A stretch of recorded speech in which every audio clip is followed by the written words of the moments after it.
I knew something was wrong the second I saw tire tracks across my pasture. Not the usual muddy prints from Mason's morning ride. No, these were wide, heavy, and deeply gouged into the soil, industrial, bulldozer-level industrial. I pulled the truck up to the gate, heart already pounding, and there it was. A yellow cat excavator parked dead center on our training arena like it owned the place. A laminated HOA sign was zip-tied to the fence. Temporary access approved, environmental survey scheduled, HOA Development Initiative, section on Alta Nocta Uch. Right underneath it, written in Sharpie, do not remove, per order of HOA President. My arena, Mason's training ground, my wife's legacy. They'd parked a 20-ton machine on sacred ground like it was a lawnmower left in the front yard. And the cherry on top, one of the rescue horses, Smokey, the skittish one, had tried to bolt when the rig arrived, snapped a post, scraped his side, and was now trembling in the barn with a wrap around his leg and a look like we'd betrayed him. I stood there, fists clenched, staring at the machine as if I could will it to rust. Not because I was surprised, I'd seen corporate power plays uglier than this, but because this one was personal. See, I left that world to build something real, something rooted, something untouchable. Turns out, I'd underestimated just how far HOA clowns will go when they smell an inch of leverage and a whiff of money. They weren't just trying to intimidate me, they were testing the waters for a hostile takeover. On my land. And I don't do well with threats. Not when they involve my son, not when they touch what's mine, and definitely not when they come from a guy who wears loafers to a zoning meeting and thinks conflict of interest is a cocktail garnish. Let me back up. My name's Jack Callahan. I used to spend my days in glass towers turning bankrupt conglomerates into profit machines. My job was to walk into flaming wrecks and either fix them or pull the plug. Cold decisions, big money. The kind of work that burns you out quietly, slowly, like a fuse nobody sees until it's too late. I was good at it. Hell, I was great. Fortune 500s called me when their boards were too scared to make cuts. I could spot a rotten structure from a mile away, financial or moral, and rip it out like a tumor. Then my wife got sick. Rachel was the light in every room and the dirt under every fingernail. She could talk SEC filings 1 minute and saddle a thoroughbred the next. Horses were her sanctuary, her therapy, her rebellion against the spreadsheet life we both lived too long. When we found this land, 12 acres on the outskirts of a sleepy little town with just enough trees, just enough wild, she said it felt like freedom. So we bought it, built it, fenced it ourselves, raised the barn, poured the arena, and planted the trees that now mark each season like clockwork. We didn't just live here, we poured ourselves into it. She didn't live to ride here long, cancer doesn't care about dreams. But Mason, our son, was watching every ride, every breath, every time she whispered to a horse and made it trust her like it was the only soul that mattered. After she passed, he climbed into that saddle like he was born for it. Now he trains 6 days a week. He's 14, has a frame like his mom, hands like a whisper, and eyes that don't blink under pressure. His goal? Olympic gold. Not for the glory, for her. This land, the barn, the arena, even the stupid little lake where the horses drink and Mason swims bareback with the geldings in summer. It's not just property, it's a living memory. It's where my boy keeps her alive. And now some self-important HOA president named Gregory Langston wants to bulldoze the heart of it for aesthetic upgrades. They say it's about noise, smells, zoning harmony, but I know better. This isn't about landscaping, it's about leverage, it's about greed. It's about the fact that my acreage sits on the last undeveloped lakeside lot in the county, and Gregory's brother just happens to own a real estate company hanging by a financial thread. They picked the wrong guy to pressure. I used to rebuild empires, now I'm going to dismantle their little HOA kingdom, piece by piece. But first, I had to find out just how deep their corruption went, and how much time I had before they tried to take everything from us.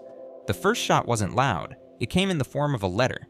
Cream-colored envelope, official HOA seal, slid into my mailbox like a rattlesnake under a screen door. I opened it standing by the barn, still smelling of hay and liniment from wrapping Smokey's leg. Notice of violation, unauthorized agricultural use. Section 14.2, livestock maintenance without HOA approval. Fine, $1,200, deadline, 10 business days. I read it twice, then a third time, just to make sure I wasn't hallucinating. I wasn't. They were fining me for owning horses, on a horse ranch. On private property I owned free and clear since Mason still fit in a baby saddle. I let out a quiet laugh, not because it was funny, but because that's what you do when absurdity slaps you in the face wearing a tie and a smug grin. This was the HOA's way of poking the bear, and, predictably, they did it with a citation instead of a conversation. Inside the envelope was a photo, too. Blurry, grainy, probably taken from a phone through someone's blinds. It showed Mason on Duke, our oldest gelding, trotting the training circle with a posture that would have made his mom proud. The caption under it read, "Unauthorized riding activity observed on non-recreational zone." I shook my head. Non-recreational zone. That was a new one. I had maps older than the board members proving that Arena's zoning hadn't changed since Clinton was in office. It was textbook HOA strategy. Start with a minor infraction, something vague enough to be arguable, expensive enough to sting, and layered in just enough bureaucracy to make you second-guess your reality. Unfortunately for them, I used to do this for a living, just with bigger companies and fewer horse droppings. So I drafted a quick email, attached the original property plat, the agricultural exemption letter from the county, and sent it straight to the HOA board's official contact address, which unsurprisingly was a Gmail account with a signature that said Gregory L. Within 24 hours, I got a response, or rather, a second violation notice. This one was bolder. Notice of violation, improper waste disposal. Section 17.4, Animal Waste Hazard and Odor Regulation. Fine, $2,000. Immediate compliance required. I walked outside to the compost area behind the barn and took a deep breath. The place was immaculate, covered bins, no runoff, no odor unless you buried your nose in it, and even then, it mostly just smelled like springtime work. They were making it up as they went along. 2 fines in 2 days, and they were clearly escalating. Not because they had grounds, but because they thought I'd blink first. Gregory Langston probably figured I was just another cowboy playing Homestead, that I'd fold under pressure or sell out quietly before the full weight of HOA hell came down on me.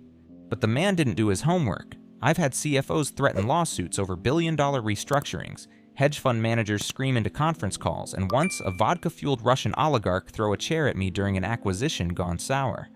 You don't scare me with a compost citation. Still, I knew what was happening here. This wasn't about horse waste or zoning. This was stage 1 of the standard squeeze. You apply pressure. You document everything. You build a case that looks just plausible enough on paper. Then you use that paper trail to call in lawyers or apply for reclassification through your buddies on the town council.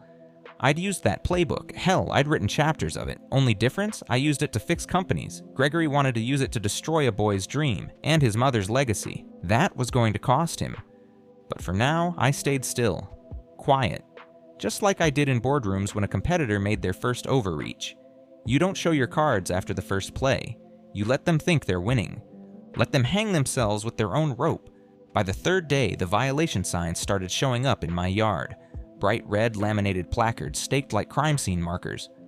Pending compliance, subject to HOA review. On the pasture gate, the mailbox, even the damn fence leading to the lake. Mason came home from school that day and saw one right in front of the barn. He didn't say anything, just stared at it, lips pressed tight. I saw it in his shoulders, the confusion, the worry, the way he started to question whether his dream was safe. That's when it became real for me. This wasn't about zoning. This was about control. Power. Gregory wanted to prove that no one lived in this community without his permission, that even a man with 12 acres and a legal deed could be boxed in with enough pressure and paperwork. I didn't react, not yet. Instead, I documented everything.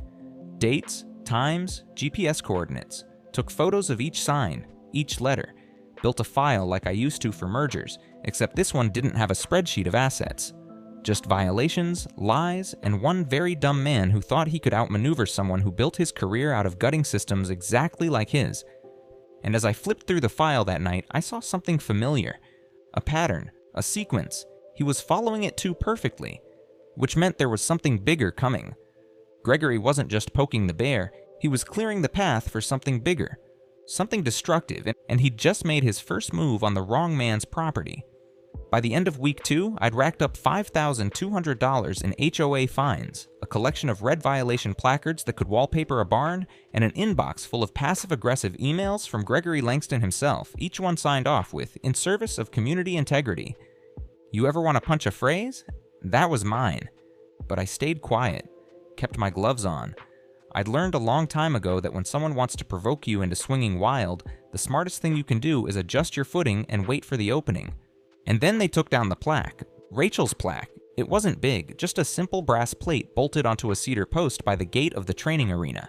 It read, Ride brave, ride true, in memory of Rachel Callahan. Beloved wife, mother, and champion. I had it made a year after we lost her. Mason helped stain the wood.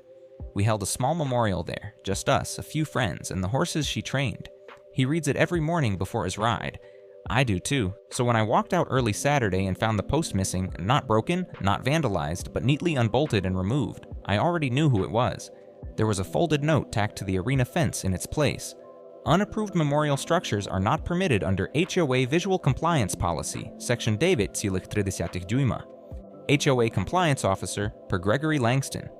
I didn't speak, didn't move, just stared at the blank space where her plaque used to be and felt the slow, cold coil of something ancient slide into my gut. This wasn't about policy anymore. This was targeted, strategic. He'd gone for something sacred, something I couldn't replace, not with money, not with time. I went inside, made coffee, sat at the kitchen table, and stared out the window like I was back in a boardroom, studying a corporate acquisition that had gone predatory. Gregory wanted a reaction, wanted me angry and loud, wanted me discredited. Instead, I wrote a list. Because while Gregory Langston was playing HOA tyrant with a 3-piece PowerPoint and a list of regulations, I'd spent 20 years dismantling egos like his for breakfast, but I still wasn't ready to move, because it got worse. The next morning, a county environmental officer, clipboard, khakis, badge that looked printed from Kinko's, knocked on my door with a warrant to inspect the animal waste disposal and freshwater access. Said they'd received multiple complaints about manure runoff contaminating the nearby lake. Which was impressive, considering my compost system had passed every health check for 6 years straight, and the lake in question was fed by a spring on my land.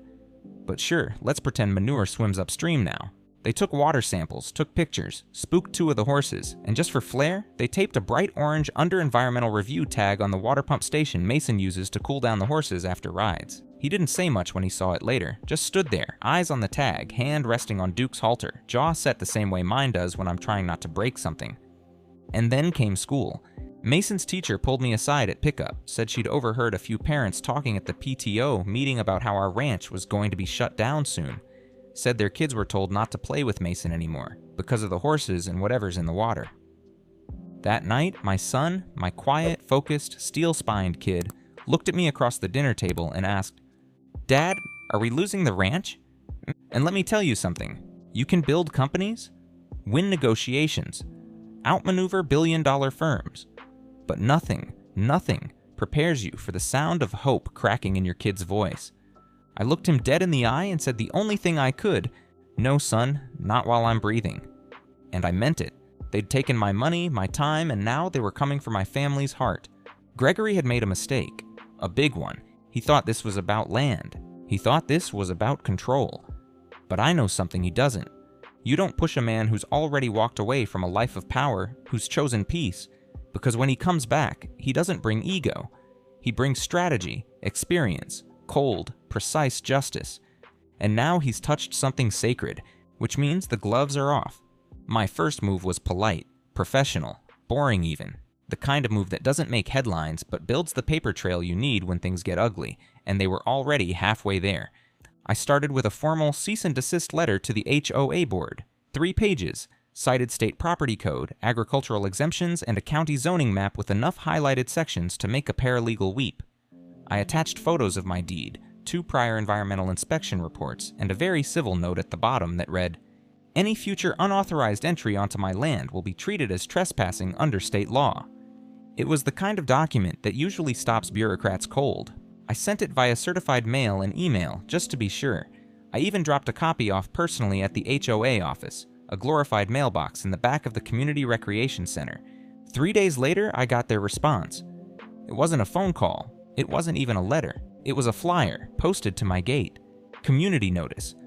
Unauthorized residents engaging in unapproved land usage may be subject to zoning reclassification under HOA Resolution 12B. Please support our mission to preserve neighborhood quality. Gregory Langston, HOA President. They weren't backing down. They were going public. I went to the next HOA meeting anyway. It was held in the multi-purpose room at the local library, the kind with those stackable chairs that make your back hurt within 10 minutes, and a projector that hums louder than the discussion. About 30 residents showed up, most of them retirees. A few newer couples. The usual suspects, passive-aggressive lawn enthusiasts and future cult leaders with strong opinions about mailbox height. I signed up to speak. Gregory gave me a 5-minute slot. Said it with a smile, but his eyes were already flipping past me like I was filler between budget updates and a slideshow on community fencing standards. When my name was called, I stood, introduced myself, calmly, and laid it out. The land is mine, always has been. It predates the HOA charter. I cited the zoning codes, explained the environmental compliance, presented photos of the removed plaque. And then I paused. I'm not asking for special treatment. I'm asking for the same respect I gave when your development started popping up next to me. When you moved in, I didn't tell you to take down your kids' playsets or silence your barking dogs, because I believed in neighbors coexisting. I still do. I looked at Gregory. But if you keep trespassing, threatening, or dragging my son's name through the dirt, I will respond, right? And it won't be with a speech. Polite, firm, reasonable. The room was silent for a beat. Then Gregory cleared his throat like he'd been waiting to deliver a TED Talk. "Thank you, Mr. Callahan, for your passionate perspective," he said, like he was reading from a card titled How to Smother a Man with Condescension. "Unfortunately, community integrity means sometimes making difficult choices, even when individual property owners feel personally inconvenienced. Our legal team has reviewed the concerns you've raised, and we believe we're well within our rights." I raised a brow. "You believe or you know?" "That's a legal discussion for another venue," he said, still smiling. "Let's move on." He skipped the next speaker on the list and moved the meeting forward like nothing had happened. 2 days later, a city inspector showed up on my property without warning. Said he was responding to complaints of unauthorized structures on agricultural land. I asked which structures. He gestured vaguely toward the barn, the same barn that's been up since 2009. I asked for a copy of the complaint. He said it came from a community partner and was flagged urgent. Said it was part of a new HOA oversight initiative. I offered him a coffee, gave him a walking tour, showed him every damn permit I had. By the end, the man looked exhausted, said there were a lot of gray areas, and promised to file a neutral report. He never came back, but a week later, I got another notice. This time, the HOA was threatening to file for a municipal variance review, a bureaucratic maneuver that, if successful, could temporarily freeze development or improvements on my land under review. They claimed the lake constituted a shared resource due to historical runoff into neighboring drainage. It was nonsense, but dangerous nonsense. Because once you start stacking administrative blocks on someone, you don't need truth, you just need time. Delay, delay, delay until the target bleeds out trying to prove they're innocent. That's when I knew this wouldn't end in a hearing room, or a meeting, or an inbox. They weren't looking for compromise, they were setting up a seizure, and they were doing it by the book. Just their own damn book, written in invisible ink and selective memory. But what Gregory didn't realize? I'd seen this play before. Only last time, it wasn't over a barn. It was over a $100 million merger, and the guy pulling the strings wound up selling off his yacht to pay legal fees. Gregory Langston wasn't a titan of industry.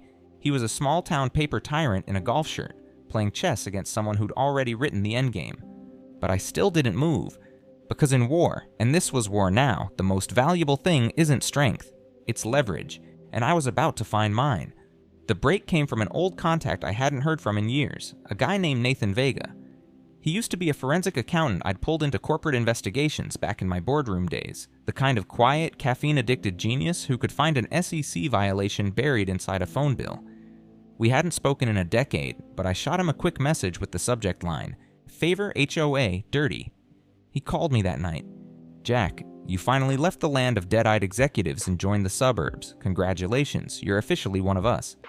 Save the sarcasm, I've got a local HOA president with a messiah complex and the ambition of a Fortune 50 raider. I need to know what he's hiding. "You want civil or criminal?" Surprise me. 3 days later, I had a PDF in my inbox titled Langston Exposure Package.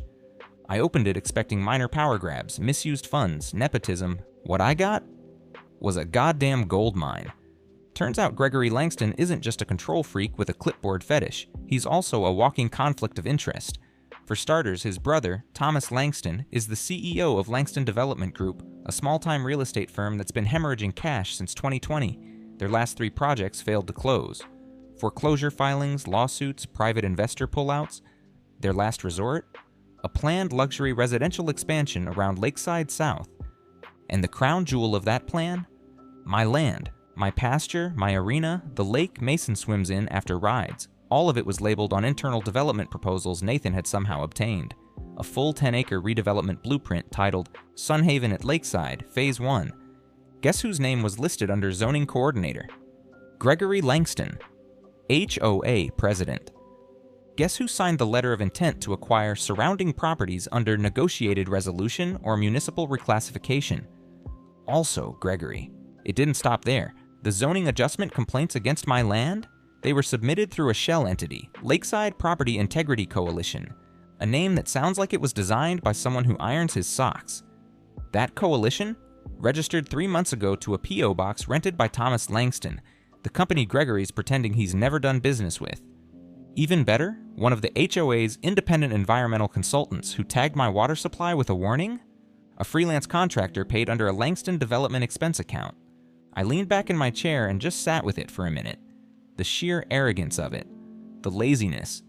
This wasn't just unethical, it was textbook corporate fraud, just done on a smaller, dumber, sweatier scale. And Gregory and his loafers and boardroom lingo had left enough breadcrumbs to choke a flock of pigeons. But then I hit the kicker. There was an email, buried deep in a forwarded chain from a Langston Dev internal server addressed to a lawyer named Ed Bastian, time-stamped 6 months ago. If we can secure the Callahan property by Q2, we can initiate pre-sales. Gregory says he'll handle the holdout. He thinks the guy's just sentimental. Worst case, we use the HOA to escalate enforcement. Nobody wants to fight City Hall over horses. Nobody, huh? I reread it twice, closed the laptop. I wasn't sentimental, I was strategic, and now I wasn't just defending land. I was staring at premeditated fraud. They didn't just want my land, they planned for me to break, to give up, to sell at a loss, to fold under pressure, while Gregory used the HOA as a shield and his brother sat back, waiting to build his lakeside empire on the ashes. I thought about Mason, about that question he'd asked with too much weight in his voice. Are we losing the ranch?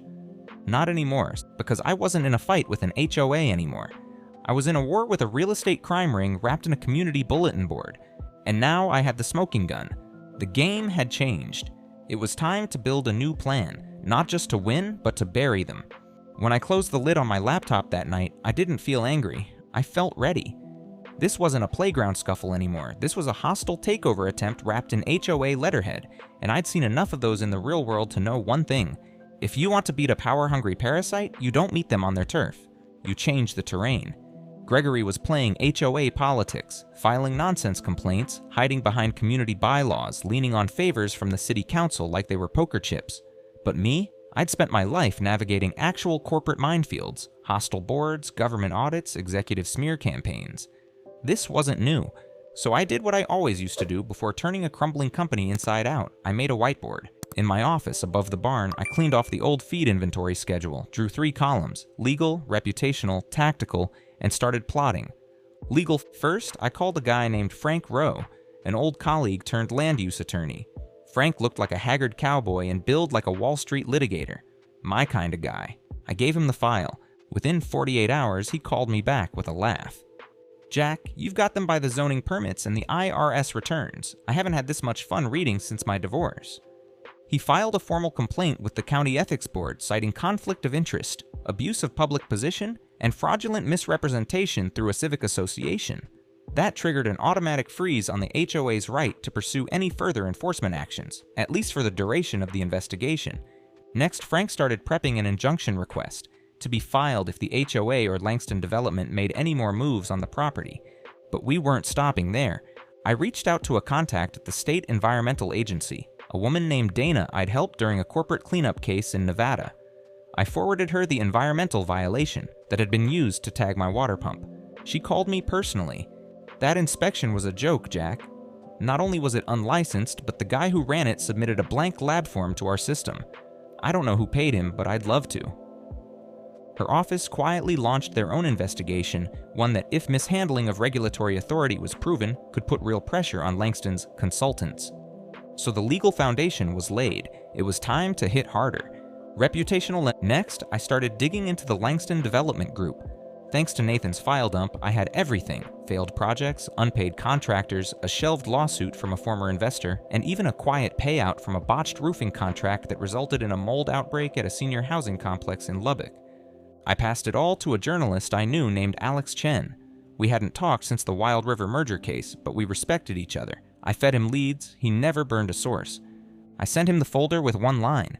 You wanted a story about HOA corruption tied to real estate fraud and small-town politics? You're welcome. Within 24 hours, he confirmed it. The story was moving forward, but I wasn't waiting for print. While Alex worked on his article, I built a digital timeline. Public records, HOA minutes, zoning applications, maps, emails, all connecting Gregory to his brother and both of them to the planned Sun Haven at Lakeside project. I published it as an open access Google Doc, posted the link on every local Facebook group, Nextdoor thread, and Reddit forum that mentioned the HOA. No commentary, just facts. Let them draw their own conclusions. Tactical. Finally, I turned to the one thing Gregory underestimated completely: community. I wasn't the only one he'd harassed. Turns out a lot of neighbors had stories, forced color changes on their doors, fines for wind chimes, accusations about grass height, even one poor guy who got cited for parking a vintage truck on his own driveway. I invited them out to the ranch for coffee, no big rally, no protest, just a casual weekend meetup. We shared stories, compared notices, documented patterns. I suggested, very casually, that we start our own neighborhood oversight group. Not to fight the HOA, of course, just to monitor their behavior for transparency and fairness. We called it the Homeowners Integrity Committee. By the following week, it had a website, a mission statement, and 35 members. Gregory had built his HOA like a private empire, one-way communication, no questions allowed. I was building a coalition, and I wasn't hiding. By the end of the week, I had legal artillery, media heat, and grassroots pressure all rolling at once. I hadn't fired a shot yet, not officially, but the crosshairs were aligned, and Gregory Langston was about to find out what happens when you mistake a quiet man with a barn for a fool with no reach. You don't just push a man who left the top of the food chain voluntarily, because when he comes back to play, he's not after survival, he's after the system. The first domino fell on a Thursday morning. It was subtle, just a single sheet of paper pinned neatly to the HOA's community bulletin board by the mailbox cluster. White, no color, no logo, just bold text at the top. Do you know who really runs your HOA? Beneath it was a flowchart. Gregory Langston's name in the center, a web of lines branching out to zoning meetings, real estate transfers, shell companies, and finally, Langston Development Group. Each arrow came with a public record citation. At the bottom was a link, hoexposed.org. No commentary, no threats, just the truth. By noon, the page was gone. By 6 p.m., 10 new copies had appeared. I didn't put them there, but I knew who did. My neighbors weren't fools. They just needed the dots connected. The fear that Gregory wielded like a club, fines, inspections, citations, had only worked because people felt isolated, alone, ashamed. Now they had a common enemy, and I wasn't done. That weekend, the Homeowners Integrity Committee held its first open meeting. We booked the community center, the same one Gregory used for HOA meetings. Chairs arranged in a circle, no podium, coffee from the gas station, and a box of store-brand cookies in the middle. 37 people showed up. One by one, they started talking. The woman fined for hanging a wind chime because it was audibly intrusive. The retired vet who got a notice about his American flag being non-standard dimensions. The family cited for having a sandbox too close to the lot boundary. Each story added weight, proof, outrage. Then I dropped the bomb. I projected the full Sun Haven development plan on the wall. The one Gregory had denied even existed. Right there, in black and white, was target parcel Callahan Ranch, marked as high-value reclaimable. I let the silence hang. This was never about horses, I said. This was about money, control, real estate. People started murmuring, shaking heads. One guy, Brian I think, muttered, "That smug bastard." We voted that night to file a petition demanding the immediate removal of Gregory Langston as HOA president, pending investigation of misconduct. We got over 100 signatures in 48 hours. Meanwhile, Alex Chen, the journalist, dropped his story. Front page of the local news site, title, "President of Lakeside HOA tied to real estate power. Grab conflict of interest or criminal scheme." He didn't hold back. Photos of the Langston brothers smiling at a golf fundraiser, internal documents showing overlapping LLCs, quotes from property owners describing years of intimidation, a pull quote from yours truly, "Gregory Langston forgot what HOA stands for. It's not hostile opportunist authority." I didn't expect it to go viral, but it did. Turns out people love watching a smug HOA president get dragged across the internet like a knocked-over porta potty. By day 3, a local radio host called it the most satisfying downfall since that guy with the shrimp pool got kicked off the zoning board.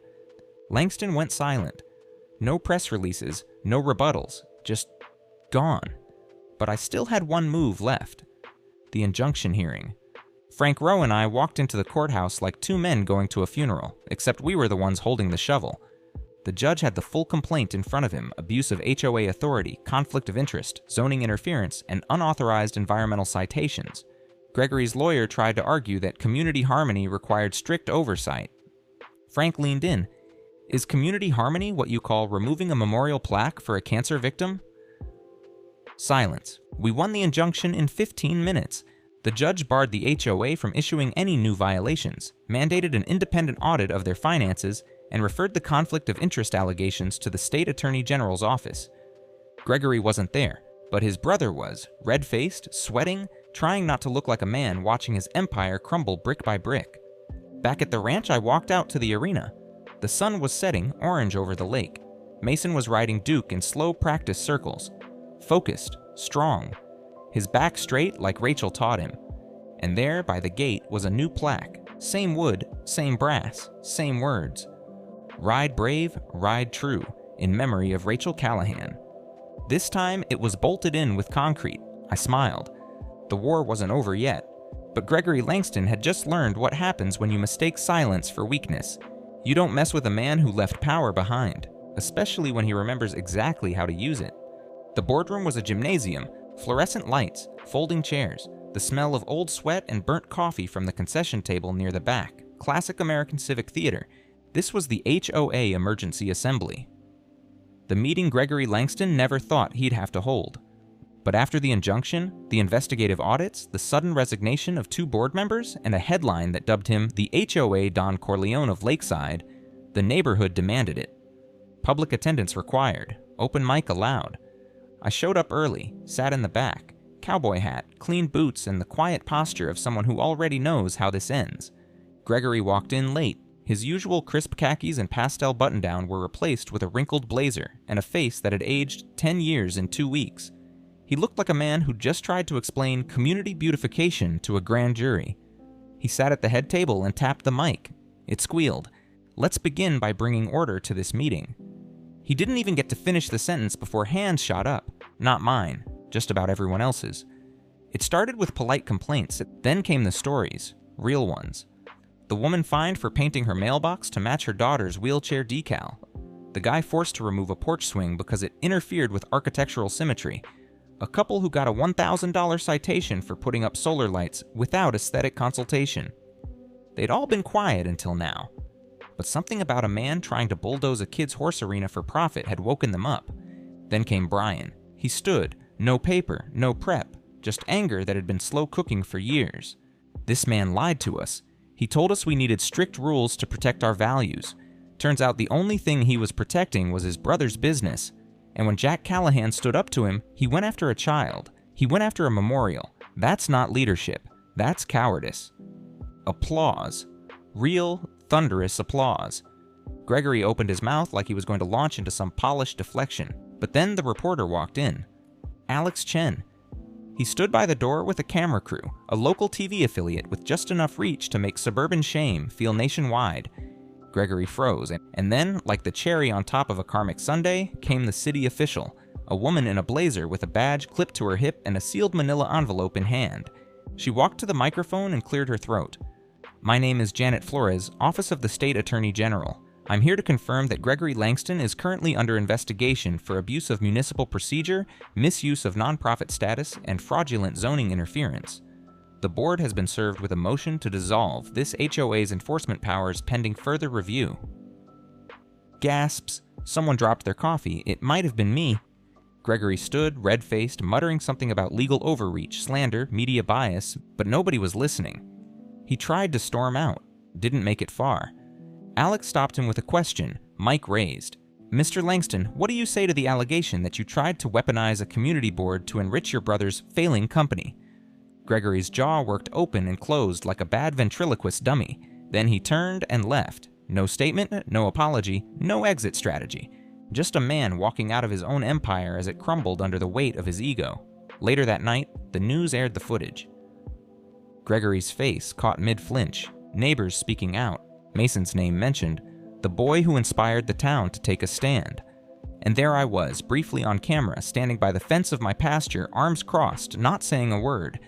I didn't need to. The silence said everything. Gregory Langston resigned the next morning.